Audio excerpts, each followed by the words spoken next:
देखिए, ऐसा है रोज़गार, हेल्थ सेक्टर ये सभी तो इश्यूज़ हैं और इसके लिए मोदी जी जब से 2014 से जैसा कि आए हैं, उसके बाद से उन्होंने देश-विदेश से लेकर भारत की छवि भी बनाई है।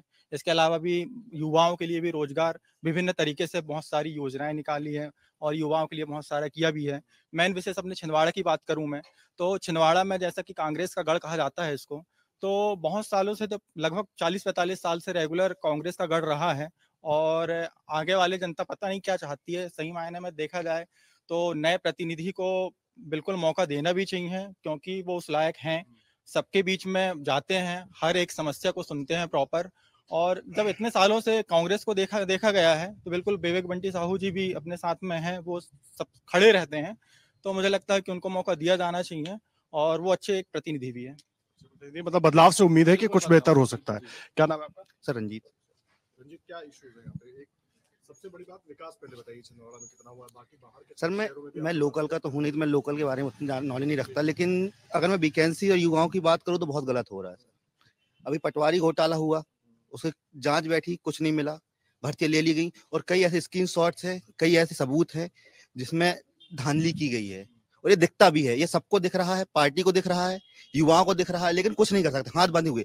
सिर्फ युवाओं को दिया जाता है तो सिर्फ धर्म, गौहत्या और ये सारी चीजें, ना उनको रोजगार मिल रहा है, सिर्फ जुमले ही दिए जा रहे हैं उनको, बस। कौन दे रहा है? मुझे तो लगता है सारी पार्टियां ही दावे तो सारी पार्टियां वादे सारी 15 साल सत्ता में तो वही लोग बैठे सर, फिर से 2 बार मौका दिया उनको। अब एक चेहरा इसलिए बदले उन्होंने क्योंकि उनके पे चेहरा खराब हो चुका था, सब जानते थे कि सामने से घोटाला किया, व्यापम घोटाला हुआ, क्या हुआ? कुछ नहीं हुआ उसका। अभी पटवारी घोटाला हुआ, आप इसकी वैकेंसी देख लीजिए, 2017 से ऐसा ही वैकेंसी नहीं है सर। क्या आप बताइए अब मेरे को कि 2017 से लेके आज 2024 तक कोई ऐसा रिटायरमेंट नहीं होगा? आज तक वैकेंसी नहीं उसकी, कहाँ है बताओ? जो 2017 से तैयारी कर रहे होंगे, आज 2024 से कितने साल हो गए? 5-6 साल का अंतर हो गया। जो तैयारी कर रहा है उस टाइम में उसके तो शादी हो गई, लड़के बच्चे हो गए होंगे सर, वो तो खत्म हो गई ना उसकी कहानी। तो कैरियर जो तैयारी कर रहा है उसका क्या हुआ फिर? कांग्रेस, राहुल गांधी ने जो घोषणा पत्र जारी किया, वो दावा कर रहे हैं कि हम 30 लाख नौकरी देंगे, तो उससे लगता है कि कुछ उम्मीद बंधेगी उससे? सर मौका तो देना चाहिए। जो 10 साल से वहां सत्ता होगा, 20 साल से यहाँ सत्ता होना चाहिए, उनको भी मौका देना चाहिए ना सर। लोकतंत्र में बदलाव जरूरी है। बदलाव जरूरी है? Yes sir. क्यों, ऐसा क्यों लग रहा है आपको लोकतंत्र में बदलाव जरूरी है अभी के लिए? थोड़ा समझाइए दर्शकों को। नहीं, बदलाव तो होना ही चाहिए सर, क्योंकि हर एक के ऊपर वो नहीं, ये एक मोनार्की नहीं है, एक राजतंत्र नहीं है। किसी एक पार्टी के लिए जहाँ टाइम सत्ता में बने रहना, ये लोकतंत्र का हनन है। यही बात तो बीजेपी कांग्रेस के लिए भी कहती है कि 70 साल उनका शासन है। तो वो परिवारवाद के लिए बोलती है ना सर। 70 साल में काम नहीं हुआ क्या? आप बताइए। आपने 14 साल 15 साल काम किया तो क्या हो रहा था? आपके उसमें घोटाला हुआ, इलेक्ट्रॉल बॉन्ड का घोटाला हो रहा है?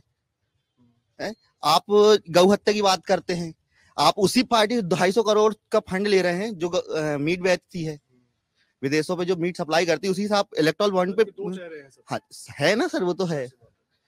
बहुत अहम पॉइंट उठा रहे हैं क्योंकि मुद्दा मौका सबको मिलना चाहिए। बताइए सर, जैसे भैया वैकेंसी वगैरह की बात कर रहे हैं या मतलब घोटाले की बात कर रहे हैं, तो राजस्थान में भी हमने देखा है, छत्तीसगढ़ में भी देखा है, और जैसे धर्म वगैरह की बात होती है तो वेस्ट बंगाल में बहुत कुछ देखने को मिलता है। तो आप जो आपने भी कहा कि ये सब पार्टी का कहीं ना कहीं होता है हमें, लेकिन अगर नौकरी की हम बात कर रहे हैं तो ये ना भूलें कि स्टार्टअप इंडिया जो स्कीम चलाई है, मोदी गवर्नमेंट ने चलाई है, उससे बहुत सारे रोजगार मिले हैं और लोगों ने खुद का रोजगार बनाया और लोगों को रोजगार दिया है। अगर आप ये वीडियो YouTube पर देख रहे हैं तो हमारे चैनल को सब्सक्राइब करें और बेल आइकन को दबाना ना भूलें। अगर आप Facebook पर ये वीडियो देख रहे हैं तो हमारे पेज को लाइक करें।